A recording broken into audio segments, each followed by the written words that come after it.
Hey y'all, good morning, good morning, good morning. Let me get my computer set up. Ooh-wee. Let me turn all these phones down. Yeah, I know. I'm like instead of a bag lady, I'm like a phone lady. I think this one's already done. How is everyone this morning? If you're catching the replay, type replay in the comments. And let me know before I begin, while I'm getting set up, how you feel about content creation? It seems like a lot, doesn't it? And if you follow me, I bet it really seems like a lot, because I feel like I'm like all over the place, posting a lot of different content, right? So yeah, let me know how you feeling about content creation.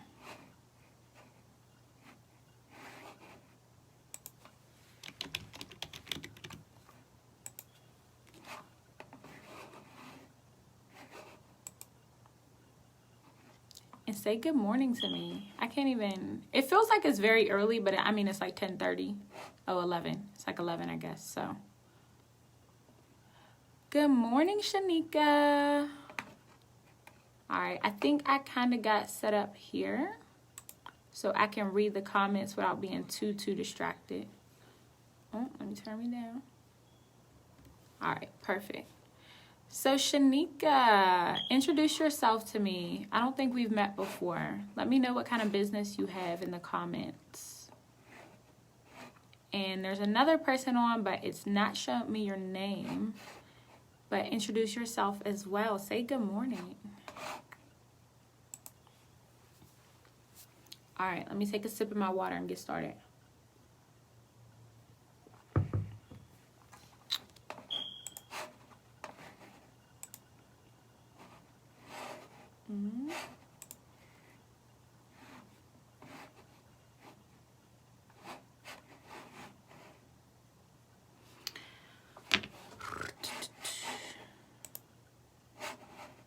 This is what I want to do, actually. Share this out to my regular page. Here we go. Share this out. Good morning, Kay. Let me share to my regular page. And let me share to my group. And then we will get started.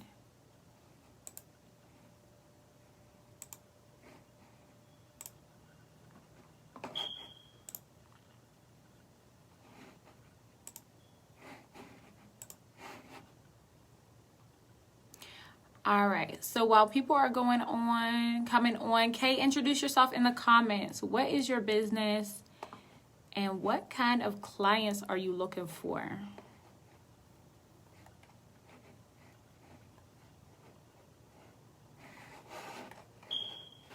Let me know in the comments.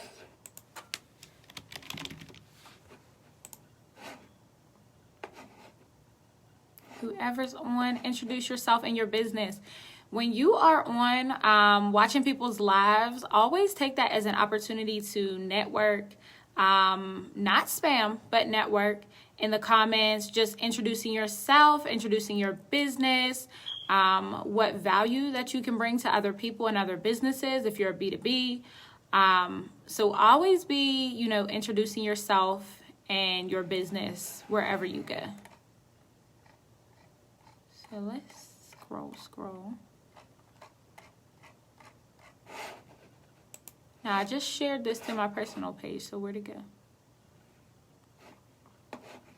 Here we go. All right. So what I want to talk to you guys about today is content creation. If you are familiar with me at all, if you follow me, you probably follow me because of my content creation, right? And so my number one digital marketing strategy is content creation. Getting to know my audience, getting to know what they need from me, and giving them like some good, valuable education through my content, right? I love to create content. I love to educate, inform, all of that, right? So Let me cut that. Let me fix this. The first thing that is important when you are working on content creation is figuring out who you're marketing to, right? So you don't want to have content that's all over the place. You know, one day you're talking to a soccer mom, the next day you're talking to, you know, dads at the park. The third day you're talking to hair and nail techs, and the fourth day you're talking to a completely different person, right? All of those will confuse your audience, right? So have you ever been in that relationship where, you know, the man or the woman is telling you one thing and you're like, you're giving me mixed messages. I can't keep up. You're sending me mixed signals, all of these things, right? And so your relationship with your audience is the same way. They want to know exactly who you are, what your business is, and what you can help them with, right?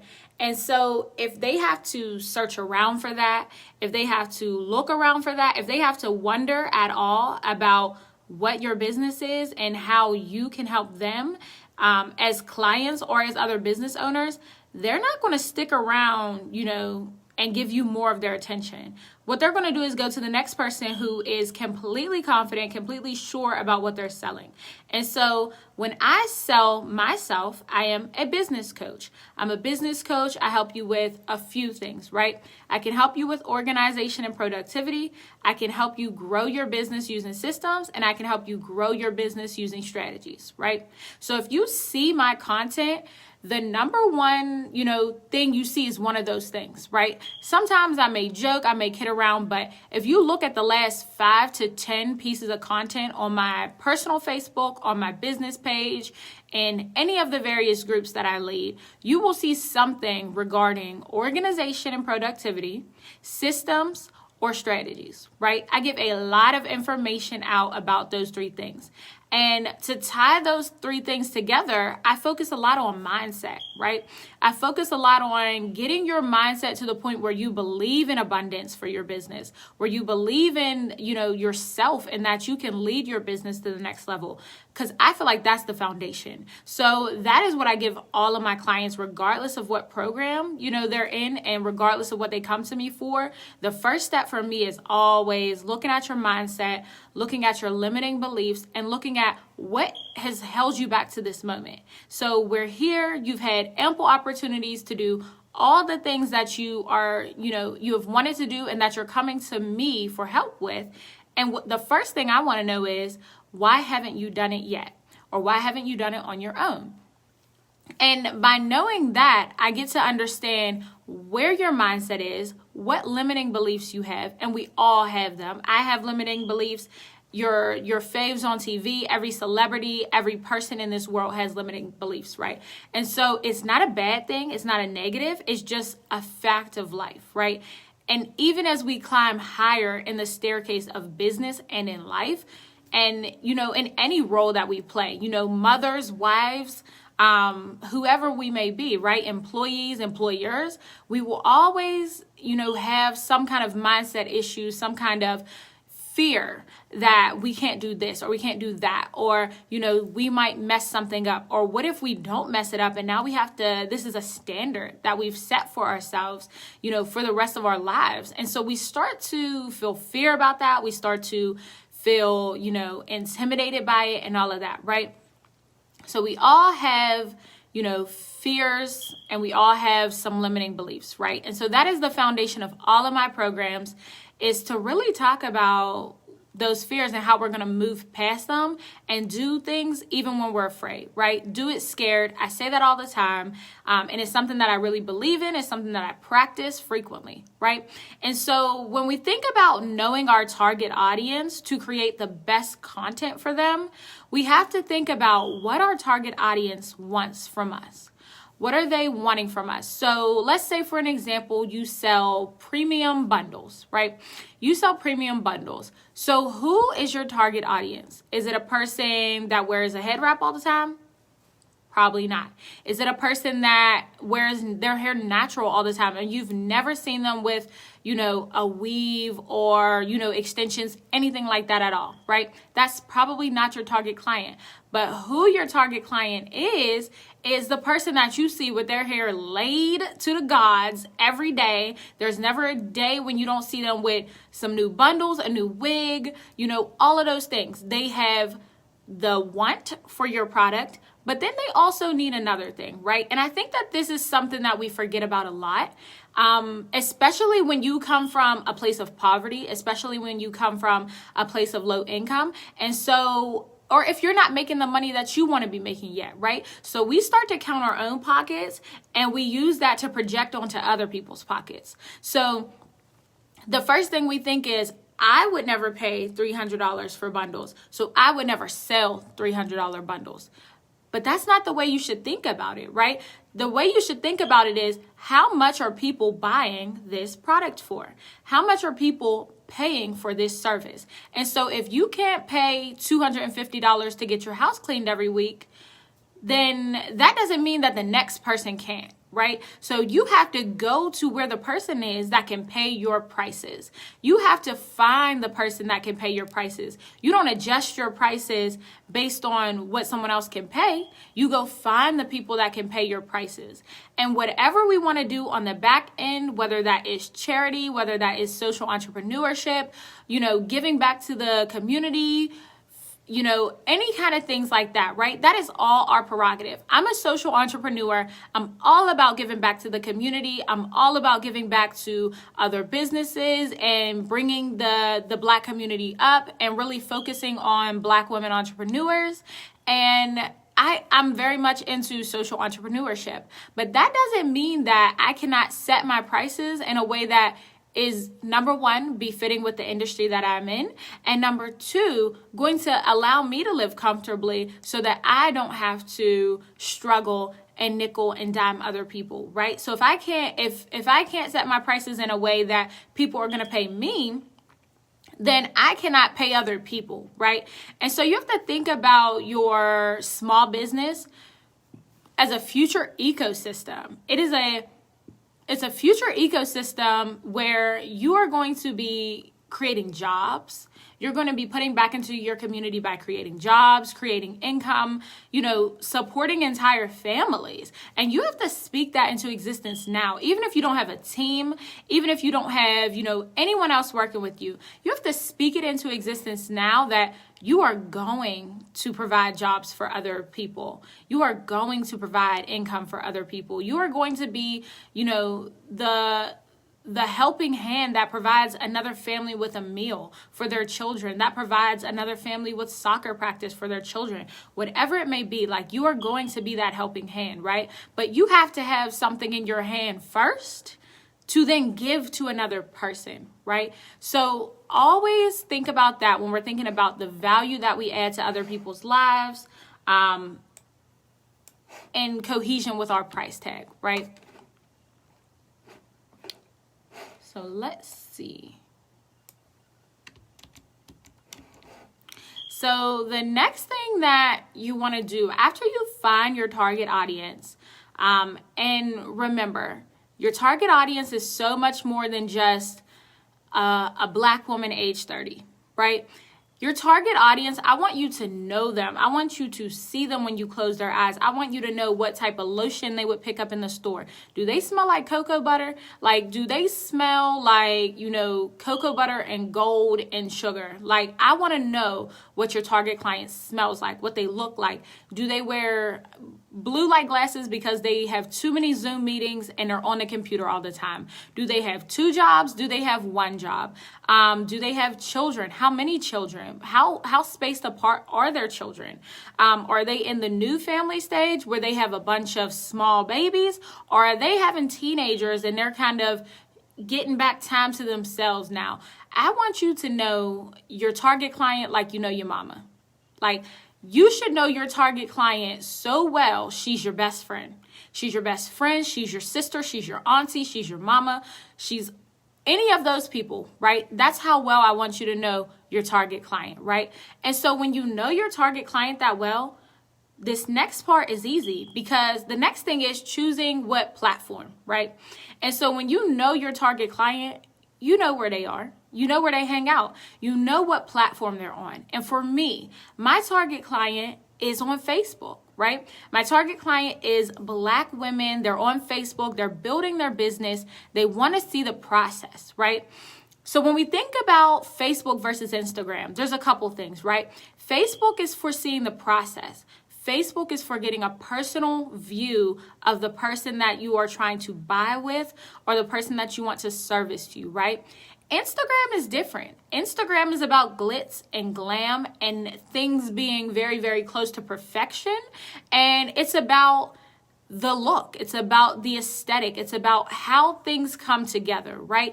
And so a picture that I would post on Instagram for my audience would be very different than a picture that I would post on Facebook for my audience, because those are two different audiences. Now you can reach people on both of those things, but I really challenge you to just start with one.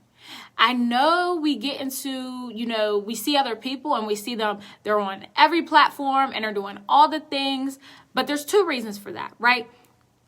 Number one, they don't actually have a strategy. It looks good, but watch them for 3 months and see if you see them still doing that same thing. If you watch a person for 3 months and they have pivoted and moved in 67 different directions, now one pivot is different, right? One pivot is the pandemic happens, we all pivot. Right? Things aren't selling. I make one pivot and I'm good to go. But if you see a person zigzagging back and forth, 67 different directions, that might not be the person to follow, right? And another thing is, if you see a person on every single social media site, how long have they been in business? How long have they been in business? And are you comparing your year 1 to their year 5, to their year 7? You cannot compare yourself to Amazon and Jeff Bezos and being that kind of CEO when he was in the game for 20 years. He was in the game for 20 years, right? So he started this Amazon long ago, right? And so if you want to compare yourself to Amazon, it's a great company to compare yourself to. Capitalist, notions aside, but it's a great company to compare yourself to in a couple different ways, because year 1, Amazon sold one thing: books. Amazon didn't sell everything under the sun, right? Amazon sold one thing, and it was books, and they got that down pat, right? They got it down, and they were the go-to, online retailer for books. So tell me, what's the one thing you sell, and what's the one place, the one social media platform that your client is? Let me know in the comments.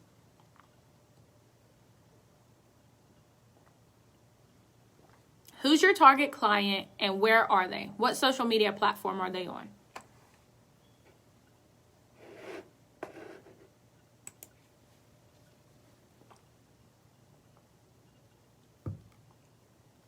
Adina said, faith over fear. Hey, Adina, I haven't seen you in forever.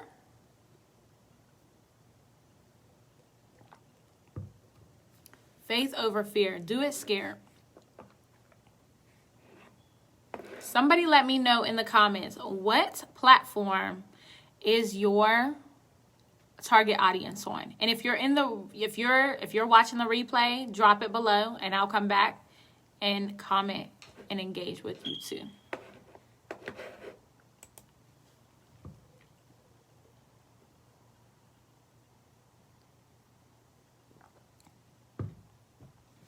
So the other thing, after you figure out what your number one platform is going to be, right? And like I said, focus on one platform first. So after you determine what your number one platform is, the next thing you need to think about is, what is consistency for you? So consistency, I feel like a lot of times when we start out content creation, we really feel like we have to be all the time going, posting 24/7. And then once we get on social media, then we're getting distracted, and we came on to do a job, and we came on to market, and we came on to give our media and our content, and now we 27 pages into somebody else's business and all of that, right? So how do we avoid that? How do we avoid getting distracted in our social media marketing, right? The number one advice I would give is to figure out what consistent is for you. If you post once a week, your audience will be used to seeing you once a week. And after you post once a week for 20 weeks straight, that's consistency, right? They expect you. If someone doesn't see you Saturday morning at 10 a.m. posting your regular, content, they get a little worried. They're like, hey, I missed the Saturday post. Where was it, right? And you'll even have, especially because we're in a quarantine now, right? And so all of our Facebook friends is our friends now. Like, we all friends now, right? So you'll even have people in your inbox like, girl, you okay? Where you been at? And I'm sure that there's people that you see on Facebook that are consistent in whatever way that means for them. And then they don't pop up on Facebook and you're kind of like worried about them. Like, I have a couple Facebook friends that I'm a little worried about. And then, 20 days later, they're like, I was in Facebook jail, right? So I want you to be regular. And regular doesn't mean 24/7. Regular means that when you say you're going to be somewhere, when you say you're going to post on social media, I want to see you posting. And I want to know that what you are posting is going to be about business, right? So don't post one little business post and then 47 other ones and think that somebody's supposed to know your business, somebody's supposed to trust your business, and that somebody, for some reason just has all this faith in you and the fact that you can provide whatever service you're saying that you can provide for them, right?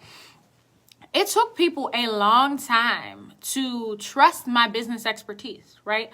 I started out with a weekly post, Saturday business strategies, for all of y'all that are my A1, day ones. Y'all remember the Saturday business strategies. And it was literally just a rambling of what I learned in business, running my landscape company, what I learned in business that week, right? And so every Saturday, I would post that. At first, it didn't get any traction. At first, it was like, okay, Saturday business strategies, whatever.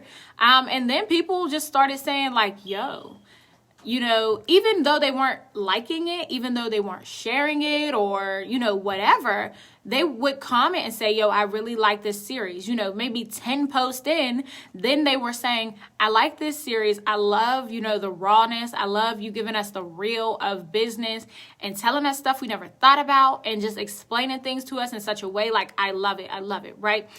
But if I had given up after I just made 2 Saturday business posts because it looked like nobody cared, then I would have never evolved into the content creator I am today, right? And so now if you see me, you know that very regularly.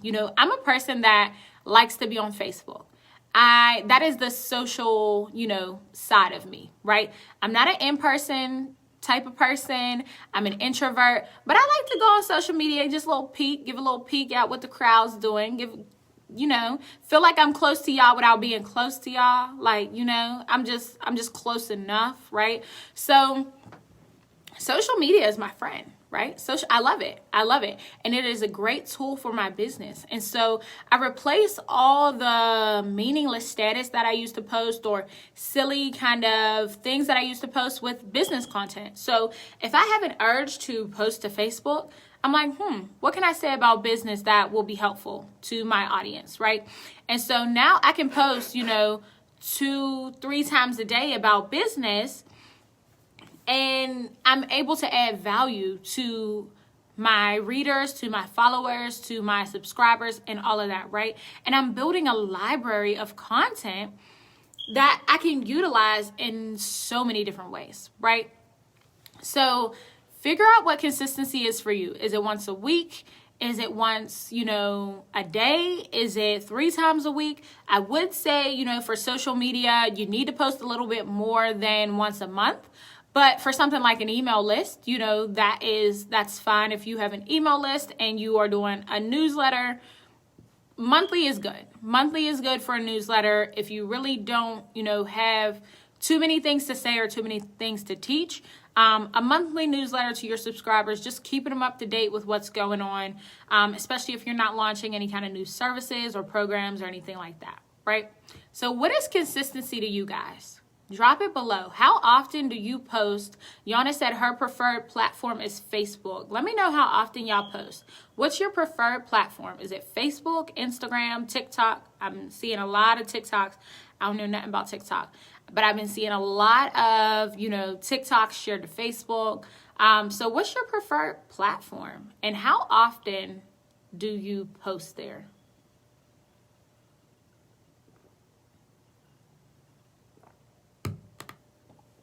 If you're just joining, we're talking about growing your business with content creation in 5 easy steps. The first one was finding your target audience. The second one was choosing your social media platform.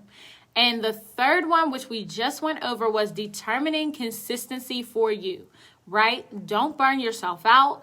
Don't spend all your time on social media. Just decide what consistency is for you.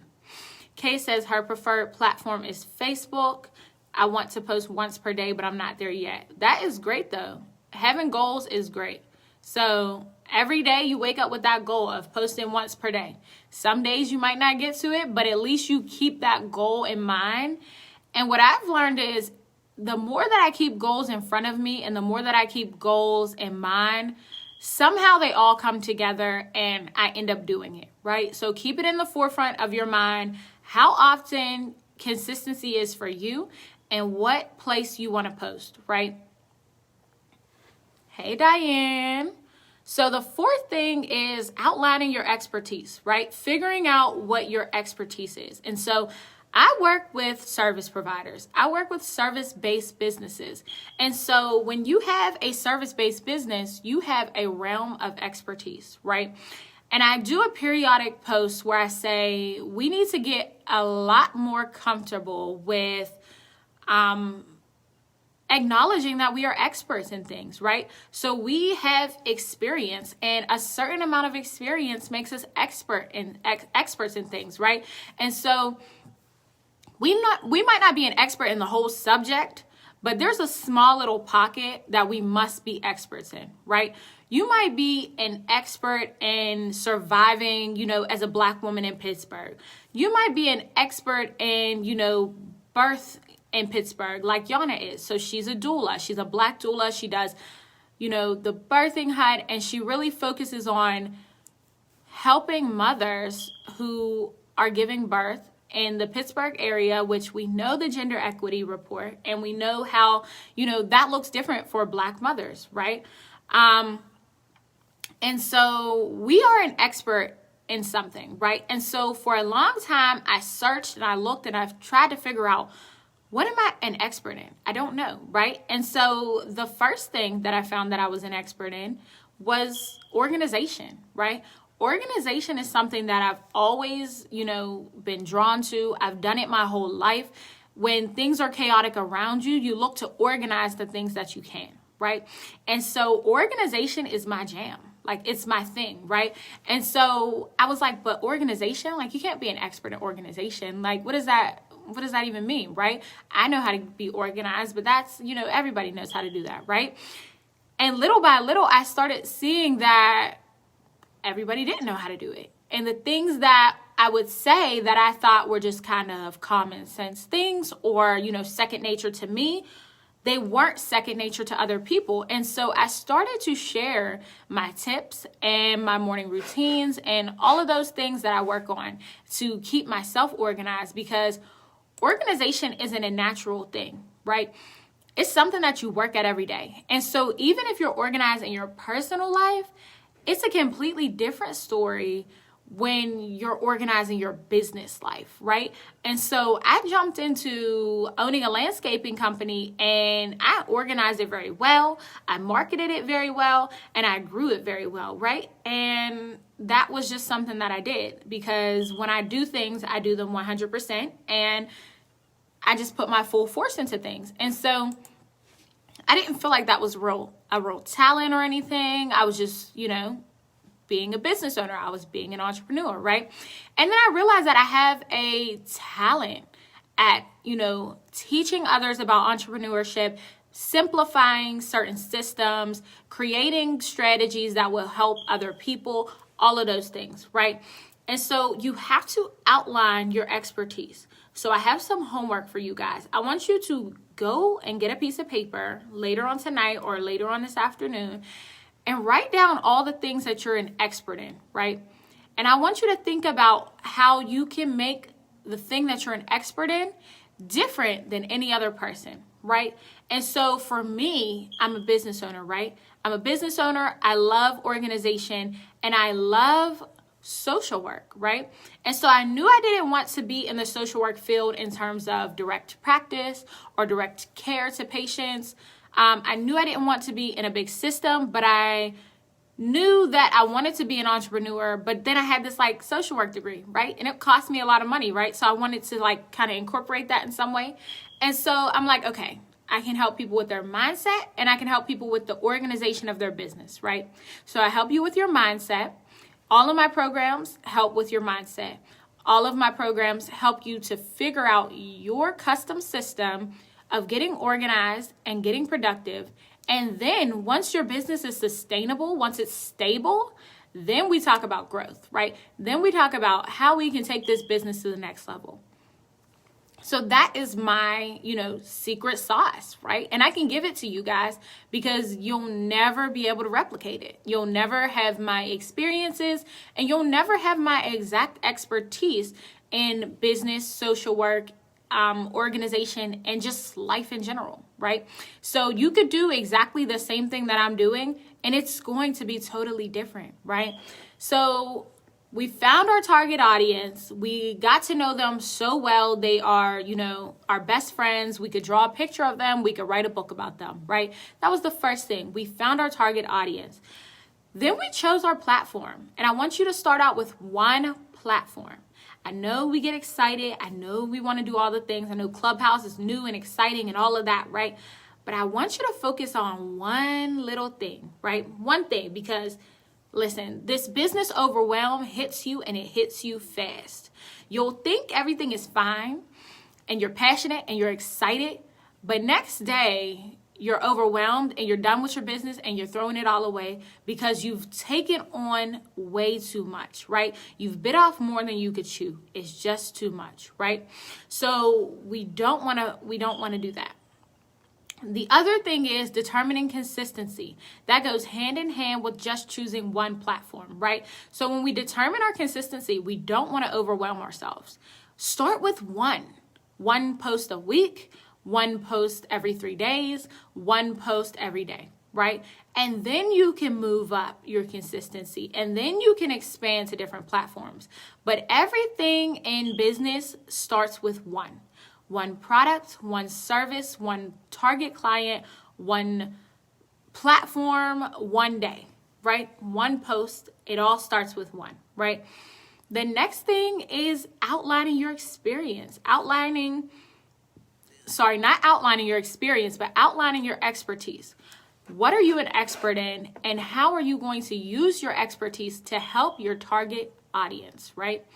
And the last thing is the hardest thing of all, do the work. You just got to do the work, right?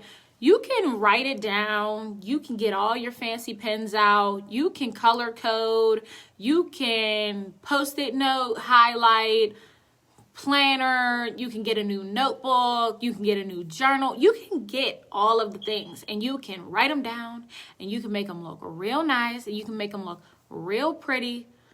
But if you don't do the work, it doesn't matter what your plan is. A plan without work is a moot point, right?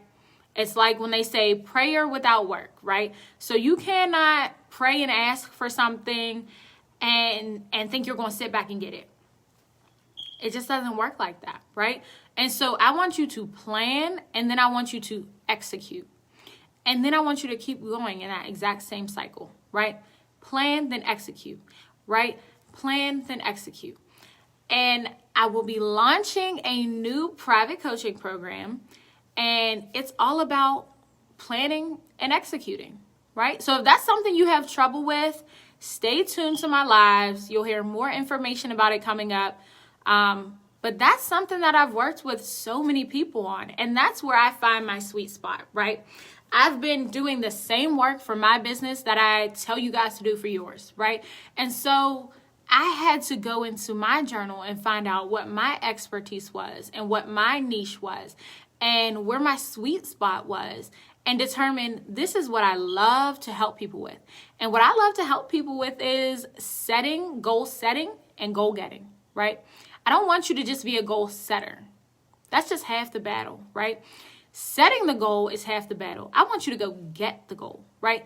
I want you to be a goal getter.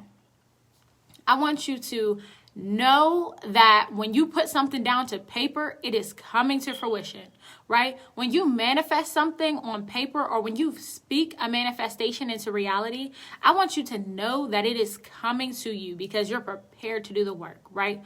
And so all of my programs start with that. All of my clients learn how to go from goal setters to goal getters, right? Any questions that you have, leave them below. If you're catching the replay, leave me your questions. In a couple hours, I will come back to this replay and I will answer any questions that you guys leave down there for me. Remember, I'll go over the list one more time. This is how you grow your business with content creation. Number 1, you find your target client. Number 2, you choose your platform. Number 3, determine your consistency. Number 4, you want to outline your expertise. And number 5, you want to do the work, right? There is no substitution for just doing the work. And even if you're afraid, do it scared. You have to still do it scared, right? So that is my word for today. How to grow your business using content creation. And I will check back with you guys tomorrow. See ya.